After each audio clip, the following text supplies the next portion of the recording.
নমস্কার, আমি লক্ষ্মী। আজকে তৈরি করব পায়েস। পায়েস তৈরি করার জন্য আমি কড়াইয়ে 1 লিটার দুধ নিয়ে নিলাম। দুধটাকে আমি মিডিয়াম আঁচে ঘন করে নেব একটু। দুধটা ঘন হয়ে গেছে, আমি কিছুটা দুধ আলাদা পাত্রে উঠিয়ে রেখে দেব। কিছু পরিমাণ আমি গুঁড়ো দুধ মিশিয়ে নেব। এটাকে মিশিয়ে সাইডে রেখে দেব। একটা পাত্রে আমি গোবিন্দভোগ চাল নিলাম। কিছুটা ঘি আর দুটো তেজপাতা আমি মিক্স করে নেব। মিক্স করা হয়ে গেছে। এখানে আমি দুধটা ঘন হতে দিয়েছিলাম, ওটা ঘন হয়ে গেছে। এখানে আমি গোবিন্দভোগ চালটা দিয়ে দেব। চালটা দিয়ে আমি ভালো করে নেড়ে দেব।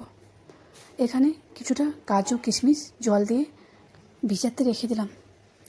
এখানে আমি কিছুটা দুধ অ্যাড করলাম। দুধ অ্যাড করে একটু নাড়াচাড়া করে নিলাম। যেই দুধটা আমি রেখেছিলাম ওই দুধটা এখন দিয়ে দেবো, আর কিছুটা এলাচ দিয়ে দেবো। এলাচ দিয়ে ভালো করে নেড়ে নেব। এখানে আমি চেক করে নিলাম যে 80% সিদ্ধ হয়ে গেছে। এখানে আমি কিছুটা মিশ্রি মিক্স করে দিলাম। আপনারা চাইলে চিনিও অ্যাড করতে পারেন, আমি এখানে মিশ্রি দিয়েছি।